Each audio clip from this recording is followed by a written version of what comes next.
네, 전도서 6번째 시간 불의한 세상 무엇이 정의인가라는 제목으로 말씀을 전하겠습니다. 지난 시간에 우리는 솔로몬이 시간이라는 것에 대해서 말씀하신 것을 살펴봤습니다. 하나님의 때가 있고 내 때가 있는데 하나님의 때에 내 때를 맞추자고 그랬어요. 그리고 하나님의 섭리를 우리가 기다려야 되고 고난의 때에도 하나님의 섭리가 있다라는 거 우리가 기억을 하자고 했습니다. 이어서 오늘 이 본문은 정의에 관한 말씀이에요. 시간에 관한 말씀에서 오늘 이 본문은 정의에 대해서 말씀하고 있는데, 정의를 말하기 전에 솔로몬이 발견한 게 뭐냐? 이 세상은 불의하다라는 거예요. 이 세상에는 불의가 가득하다. 그게 16절이죠. 또 내가 해 아래서 보건대 세상을 보니까 재판하는 것 거기에도 뭐가 있다고 그랬습니까? 악이 있고 정의를 행하는 거기에도 뭐가 있다? 악이 있다. 이 악이라는 것이 히브리어로 레샤라는 단어인데, 이 단어가 쉬운 성경 또 새 번역에는 불이라고 되어 있어요. 이 레샤라는 단어는 여러 가지 의미가 있습니다. 부정이라든지 사악이라든지 그리고 유죄 이런 의미가 있는데, 한마디로 말하면 불이에요. 불이. 여러분, 솔로몬이 보니까 재판하는 곳에도 악이 있더라는 거예요. 불의가 있다라는 거죠. 오늘날도 마찬가지죠. 사법부에 비리가 있어요, 없어요? 있죠. 정의를 행한다고 하는 것, 그렇게 운동을 하고 또 의를 말하는 그곳에도 불의가 있다라고 솔로몬이 얘기를 하고 있는 거죠. 왜? 이 세상에 왜 이렇게 불의가 존재하나, 악이 존재하나? 그 불의의 뿌리가 뭡니까? 죄라는 거예요. 죄. 성경이 그걸 말해주고 있죠. 요한일서 5장 17절 말씀 우리 다 같이 한번 읽읍시다. 시작. 모든 불의가 뭐라고요? 죄다. 모든 불의가 뭐다? 죄로되 사망에 이르지 아니하는 죄도 있도다. 여기서 사망에 이르지 않은 죄가 있다는 것은 영원한 사망을 말하는 거예요. 영원한 사망에 이르지 아니하는 죄도 있는데, 모든 불의는 죄가 뿌리에 있다. 불의는 죄죠. 그죠? 죄는 불의에서 나오는 거예요. 이 두 개의 관계는 아주 밀접한 관계가 있는 거죠. 그러면서 17절에 보니까 내가 내 마음으로 이르기를 의인과 악인을 하나님이 심판하신다, 그렇게 말하고 있어요. 여러분, 의인과 악인을 누가 심판합니까? 일반적으로 재판관이 심판하잖아요. 그죠? 판사가 심판합니다. 뭘로? 법으로. 솔로몬은 그렇게 말하지 않아요. 솔로몬이 어떤 사람입니까? 유명한 솔로몬 재판한 사람 아닙니까? 악인과 의인을 분별한 사람임에도 불구하고 그가 고백하는 게, 악인과 선인을 판단하는 거, 심판하는 건 인간이 아니야. 법이 하는 게 아니야. 누가 하시는 거라고 그럽니까? 하나님이 하시는 것이라, 그렇게 말씀을 하고 있습니다. 여러분, 놀라운 발견입니다. 왜 이런 말을 할 수가 있느냐? 솔로몬은 모든 의의 근본이 하나님이라는 사실을 알았기 때문에 그래요. 모든 불의의 뿌리가 죄라면 모든 정의의 근본이 누구시다? 하나님이시다라는 것을 그는 깨달았기 때문이죠. 시편 7편 9절에 보니까 악인의 악을 끊고 의인을 세우소서, 의로우신 하나님이 사람의 마음과 양심을 감찰하시나이다. 하나님의 성품이 뭐예요? 의로우신 하나님 아닙니까? 그렇죠? 그 의로우신 하나님이기 때문에 악과 의를 심판하실 수 있다, 그렇게 고백하고 있는 거죠. 여러분, 정의라는 것이 도대체 뭡니까? 정의처럼 어려운 그런 개념은 없는 것 같아요. 몇 해 전에 그 마이클 샌델이라는 교수, 하버드 대학 교수죠. 정의란 무엇인가라는 책을 지었는데, 그 마이클 샌델 교수가 그런 얘기를 해요. 여러분이 만약에 자동차를 운전하는데 200km를 그냥 속도로 그렇게 돌진하고 있는데 갑자기 앞에 인부 5명이 나타난 거예요. 어떻게 합니까? 이거 큰일 났습니다. 근데 옆에 보니까 옆에 길에는 한 사람이 공사를 하고 있어요. 어떻게 해야 됩니까? 누구를 치워야 되는 거예요? 우리가 보통은 그냥 한 사람을 친다 그렇게 얘기하잖아요. 그러나 마이클 샌델 교수는 그걸 그렇게 함부로 말할 수가 있는 게 아니라는 거예요. 정의의 정의, 이 정의라는 것에 대한 행동의 기준을 그는 세 가지로 얘기합니다. 첫 번째는 최대 다수의 최대 행복. 이건 공리론이죠. 그러니까 5명보다는 1명을 치는 게 낫다. 그게 정의다. 그러나 개인의 자유와 권리를 존중한다는 의미에서는 5명이나 1명이나 똑같아요. 그죠? 직진하거나 옆으로 가면 안 되고 내가 벽에 박아야 돼요. 그래서 내가 죽어야 됩니다. 그게 정의예요. 근데 세 번째, 정의의 기준을 도덕적 이상을 충족시키는 미덕이라 그렇게 말합니다. 결국 정의는 도덕을 기준으로 한다는 거예요. 굉장한 발견이죠. 그러나 샌델 교수에게 안타까운 건 뭐냐? 그 도덕의 기준이 뭐냐라는 거예요. 그리고 그 도덕의 근원이 있을 거 아닙니까? 그 도덕의 근원 제일 원인자가 누구냐? 그걸 말해주질 않아요. 그게 바로 하나님인데 도덕의 근원자, 제일 원인자가 하나님 아닙니까? 하나님에게서 모든 도덕이 남았는데 그걸 말하지 않는 거예요. 성경은 그 얘기를 해요. 여러분, 성경에 많이 나오는 단어 중에 하나가 이 공의, 정의, 의라는 단어인데 신구약 성경의 정의라는 단어가 크게 한 3가지로 그렇게 구분이 됩니다. 첫 번째는 ጼ데크인데 이게 바로 하나님의 기준이에요. 뭐 많은 설명할 수 있지만 이 ጼ데크라는 의라는 단어는 하나님의 기준이라는 의미가 있어요. 그 말은 하나님의 기준에 미치지 못하고 하나님의 기준에 부합하지 못하면 그게 불이라는 거거든요. 또 두 번째로 이 정의는 의라는 것이 미슈파트인데 이것은 하나님의 속성, 아까 하나님의 속성이 뭐라고 그랬어요? 의로움이라고 그랬는데 그 하나님의 속성을 닮으면 정의가 되는 거고 하나님의 속성을 닮지 않으면 그건 불의가 되는 거죠.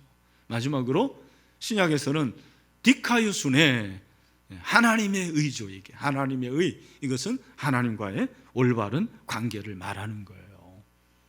이 3가지를 보니까 공통점이 뭐예요? 하나님이에요. 하나님. 여러분, 의라는 것은 다른 게 아니에요. 하나님, 그 하나님이 기준이 되는 거, 그것이 의래요. 정의가 바로 그겁니다. 여러분, 정의가 어려운 이유는 뭐냐면 사람마다 기준이 다 다르기 때문에 그래요. 제가 목회를 하면서 느끼는 게 우리 성도들이 천차만별인데 의의 기준이 다 달라요. 여러분, 세상 사람들도 마찬가지입니다.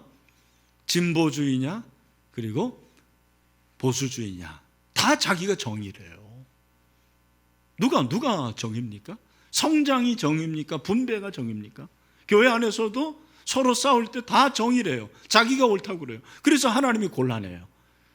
하나님이 내 편이라고 하니까. 여러분, 이렇게 기준이 다른데 성경이 말하는 정의라는 것은 누가 기준이다? 하나님의 기준이다. 하나님의 기준을 우리가 충족시키면 그게 의예요. 그래서 정의라는 것에 정의를 또 다른 의미죠. 정의. 이 정의라는 것에 그 정의를 이렇게 할 수가 있어요.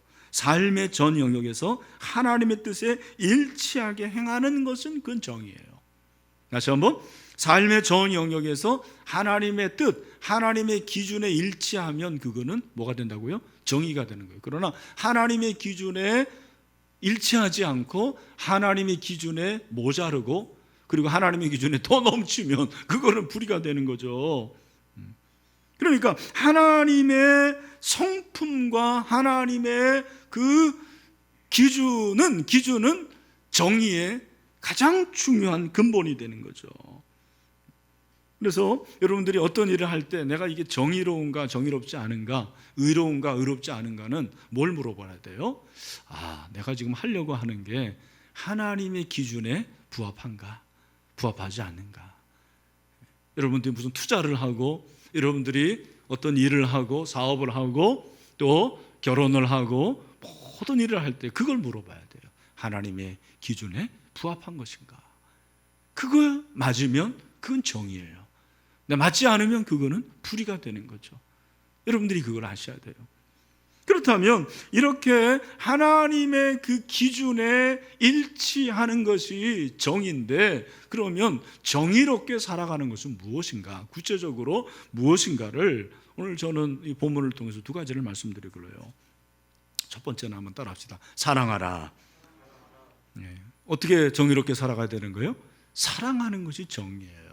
우리가 일반적으로 생각할 때는 정의 그러면 뭐 그냥 뭔가 으쌰하고, 정의 그러면은 뭐 피도 눈물도 없는 거, 그걸 정의라고 생각하는데 그렇지 않아요. 성경이 말하는 정의는, 사랑이 없는 정의는 정의가 아니래요.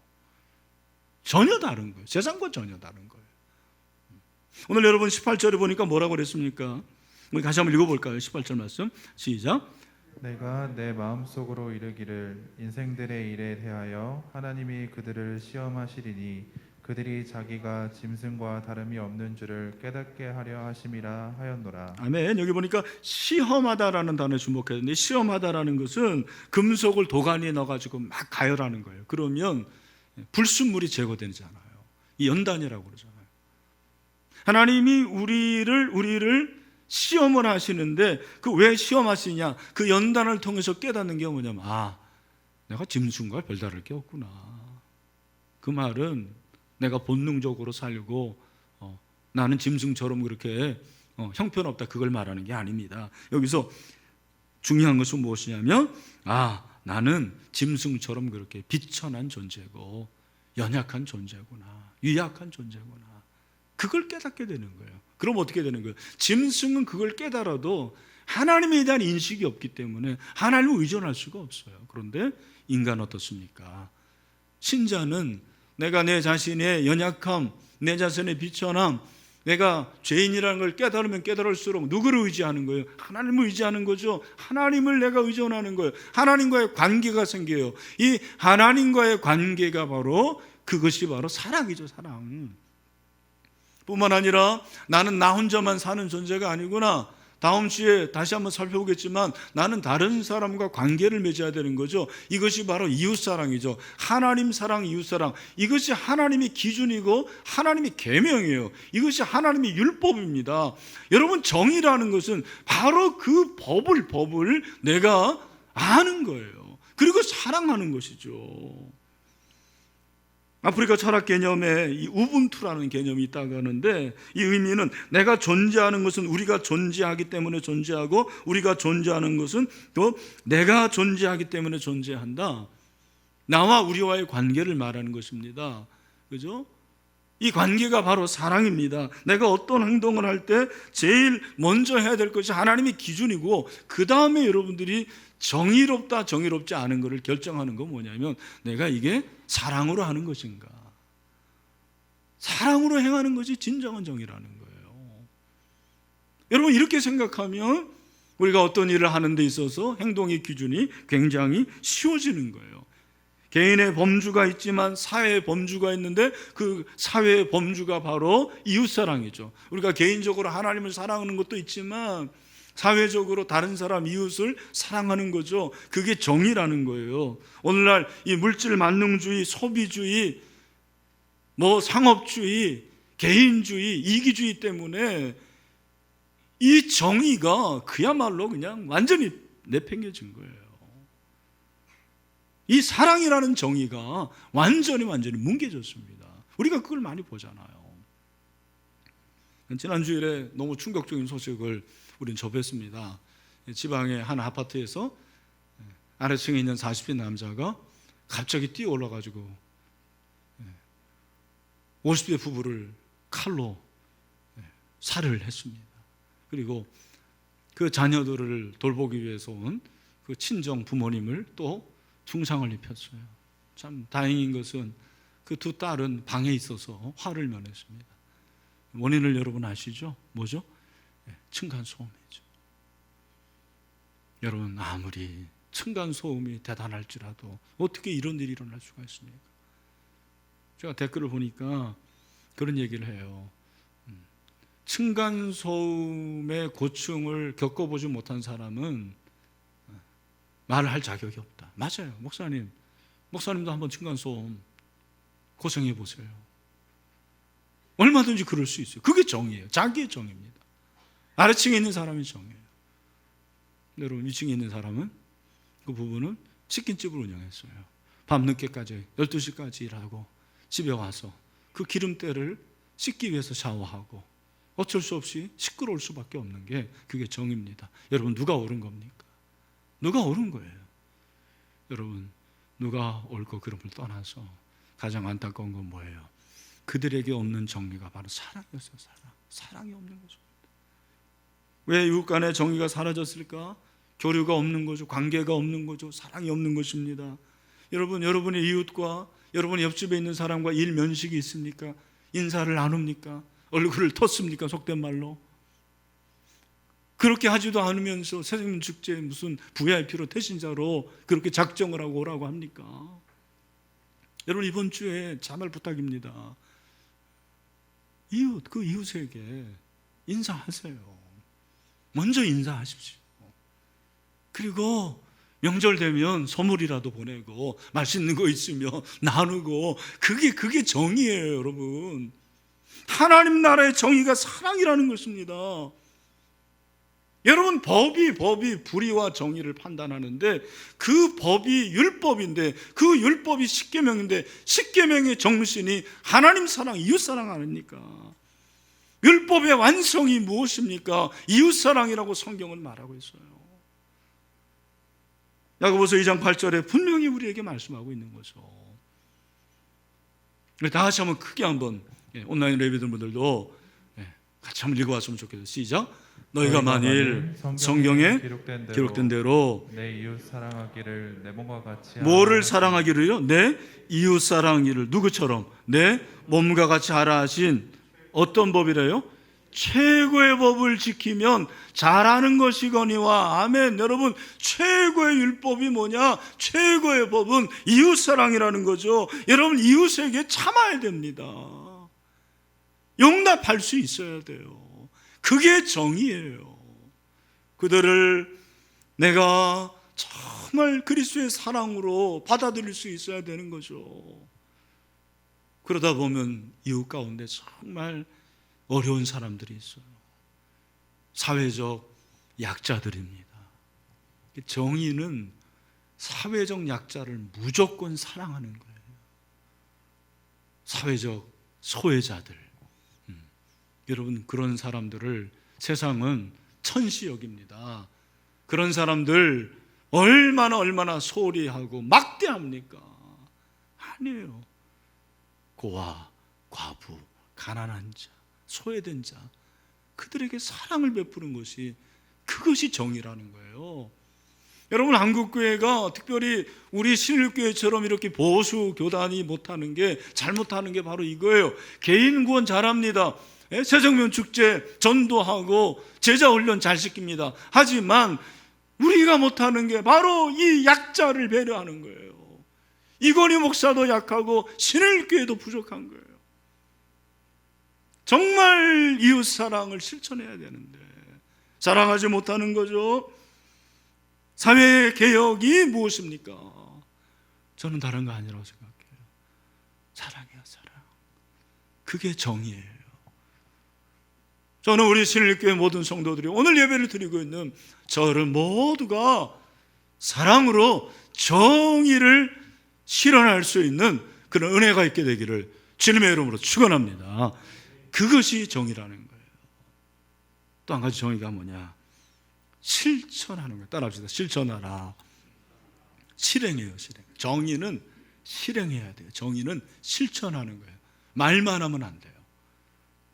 오늘 여러분 본문을 보시면 19절 20절 인생이 당하는 일, 짐승도 당한다. 죽음이잖아요, 죽음. 20절 흙으로 말미암았으므로 흙으로 돌아가고, 21절에 뭐라고 그럽니까? 호는 위로 올라가고 짐승의 호는 아래 땅으로 내려간다. 무엇입니까? 결국에는 둘 다 무지하고 연약한 존재, 종말을 말하는 거예요. 그런데 그 종말의 때에 짐승과 인간의 차이가 있어요. 그리고 신자와 불신자의 차이가 있습니다. 그게 22절이에요. 뭐라고 합니까?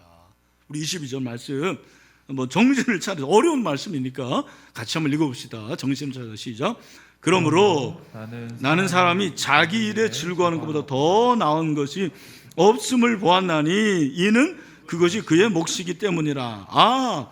그의 뒤에 일어날 일이 무엇인지를 보게 하려고 그를 도로 데리고 올 자가 누구이랴. 아멘. 여기 보니까 이 말씀이 좀 어려워서 제가 쉬운 성경으로 읽어드립니다. 내가 살펴보니 사람이 자기 일을 즐기는 것보다 더 나은 것이 없다. 그러니까 여러분이 하고 있는 그 일을 즐기라는 거예요.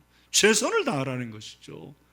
지난주의 말씀에 의하면 오늘이라는 날에 최선을 다하라. 그걸 말하는 거죠. 그러면서 그것은 그의 몫이기 때문이며 그에게 죽은 다음에 일어날 일을 보여줄 사람이 없기 때문이다.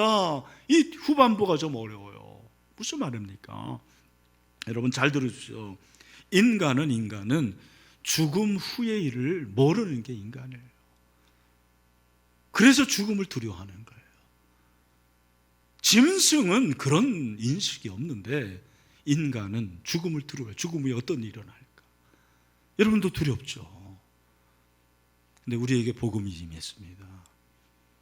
한 번 죽는 것은 사람에게 정하신 것이요, 그 후에는 심판이 있는데 예수 그리스도를 믿는 저와 여러분은 심판에 이르지 않게 되었어요. 그리고 구원을 받아서 저 영원한 천국에 이르게 된 줄로 믿으시길 바랍니다. 이게 복음이잖아요. 여러분 다 믿으시죠? 그러니까 신자는 짐승과 비교할 수가 없는 거예요. 왜? 우리는 내세를 믿는 자들이에요. 여러분 내세를 믿는 것과 정의와 무슨 상관이 있는가? 제가 이 말씀을 묵상하면서 깨달은 게 있습니다. 그게 뭐냐면 이 불의한 자들은요, 내세가 없는 자들이에요. 불의한 자들은 천국을 모르는 자들이에요. 그러니까 막 살아도 돼요. 법망을 피해가지고 비리를 행하고 부정직한 일을 하고 거짓말하고 사기치고 술수를 가지고 돈 벌고 아파트 몇 채 장만하고. 여러분 그게 성공입니까? 그것이 행복입니까? 그게 전부가 아니에요. 여러분 정의롭게 살려면은요, 내세를 인식하는 사람이 정의롭게 살 수가 있는 거예요. 왜? 천국이 있으니까. 정의의 편에서 쓸 때, 정의를 말할 때 저는 천국이 반드시 있어야 된다고 믿는 사람. 사실 칸트도 그렇게 얘기했지만 정의롭게 살면서 이 세상에서 가난하게 사는 사람들이 많아요. 정의롭게 살기 때문에 성공하지 못하는 사람도 있을 수 있습니다. 정의롭게 살기 때문에 어떻게 보면 출세하지 못하는 사람도 있을 수가 있어요. 그렇기 때문에 천국이 있어야 된다는 거예요. 여러분 천국이 반드시 있어요. 정의롭게 사시길 바랍니다.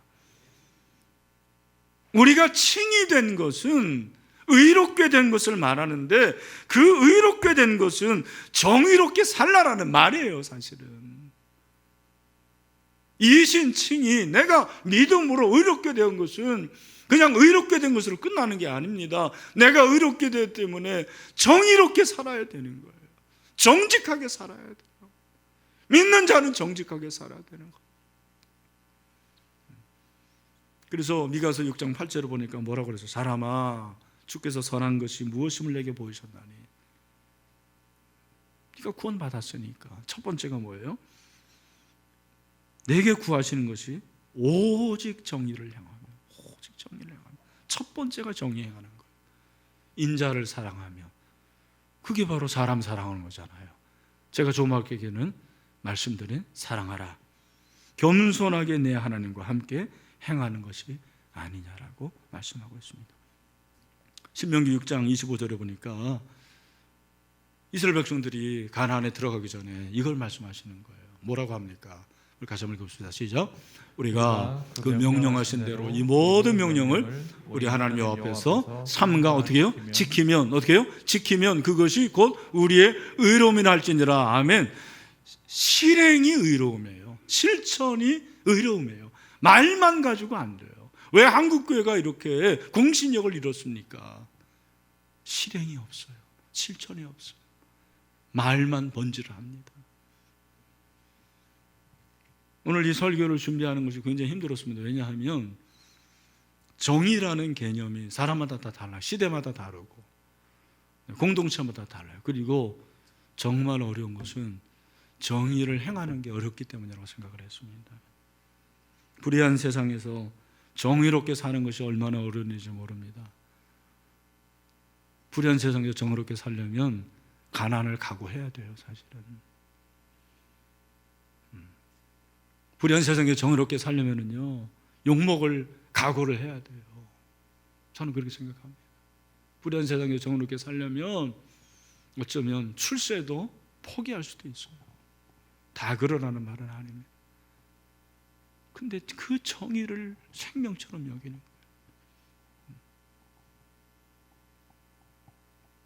우리 주님께서 그걸 보여주신 거잖아요. 십자가에 죽으신 것. 만약에 우리가 생각하는 정의도로 하면 칼을 사용해야 돼요. 칼이 정의라고 생각할 때가 많이 있잖아요. 근데 주님은 칼을 사용하면 칼로 망한다고 그랬어요. 주님은 십자가의 사랑을 보여주셨어요. 그 십자가로 정의를 실현하신 거예요. 정의는 십자가예요. 정의는 사랑의 실천입니다. 제가 이거를 설교 탈고 하고 깨달았어요. 제가 새벽기도 끝나고 일부 전에 원고 넘기는데 그때까지도 제대로 너무너무 본문이 어려웠어요. 근데 하나님께서 정의라는 것은 하나님의 기준, 그 율법을 실천하는 사랑의 실천이구나. 근데 그게 어렵다니까요. 그래서 주님이 뭐라 그러는 거예요? 그의 나라와 의를 구하라. 의를 구하래요. 그러면서 마태복음 5장 6절에서 뭐라 그랬습니까? 다 같이 시작. 의에 줄이고 목마른 자는 복이 있나니 그들이 배부를 것이며. 산상수훈, 팔복, 의에 줄인다. 의를 갈망하는 거예요. 여러분 정의를 갈망하십니까? 정의를 갈망하는 마음으로 기도해 보신 적이 있어요? 하나님 아파트 주세요. 하나님 돈 주세요. 우리 자녀 스카이 대학 들어가게 해주세요. 하나님 건강하게 해주세요. 이런 기도는 했지만 여러분이 하나님 제가 정의로운 장로 되게 해주세요. 정의로운 권사 되게 해주세요. 정의로운 집사 되게 해주세요. 정의로운 하나님의 자녀 되게 해주세요라는 기도를 우리가 드립니까? 너무너무 어려운 얘기죠. 그렇게 하라는 거예요. 그리하면 다시 한번 뭐라고 그랬습니까? 의에 줄이고 목이 마르면 뭐라고 그랬어요? 의에 줄이고 목 마른 자는 복이 있나니 그들이 어떻게 해요? 저는 이 말씀을 생각할 때 아니 갑자기 왜 배부른 게 나오지? 여러분 불의를 갈망하면 배가 불러요. 네, 불의 갈망하면은요 내 배 채울 수 있어요. 거짓말하고 술술 쓰고 그리고 여러 가지 잘못된 방법으로 얼마든지 돈 많이 벌면 배부를 수 있습니다. 그러나 그 배부름은 하나님이 볼 때는 너무 어리석은 거예요. 없어질 거예요. 망할 거예요. 반면에 의에 줄이고 목이 마르면 배가 고파요. 가난해요. 돈이 없을 때도 있어요. 욕먹을 때도 있어요. 이름 나지도 않을 때도 있습니다. 배가 부르요. 이 배가 부르는 게 뭐예요? 두 가지로 보통 얘기를 합니다. 하나님의 구원의 은혜가 충만하다는 거예요. 그리고 거룩해진다, 성화된다는 걸 말하는 거예요. 여러분이 정의를 추구하면은요 거룩하게 되는 거예요. 당연하죠. 정의를 추구하는데 어떻게 거룩해지지 않을 수가 있나요? 점점점 거룩하게 되고 거룩하게 돼서 성화된다고 그렇게 약속을 해주시는 거죠. 오늘 사랑하는 신들의 모든 성도 여러분, 불의한 세상입니다. 불의가 많아요. 근데 잘 생각해 보면 내가 불의한 자더라고요. 내 불의한 나를 의롭게 하셨어요. 그게 칭의되니까요. 그 칭의된 우리는 정의롭게 살아가야 돼요. 그 정의가 뭐냐? 하나님의 기준, 그게 법, 율법인데 그 율법이 하나님 사랑, 이웃 사랑인데 그 하나님 사랑, 이웃 사랑을 어떻게 하라는 거예요? 따라합시다. 실천하라. 다시 한번 실천하라. 여러분 사랑을 실천합시다. 그래서 하나님의 정의를 이루어갈 수 있는 그런 믿음의 사람들 될 수 있게 되기를 주님의 이름으로 축원합니다.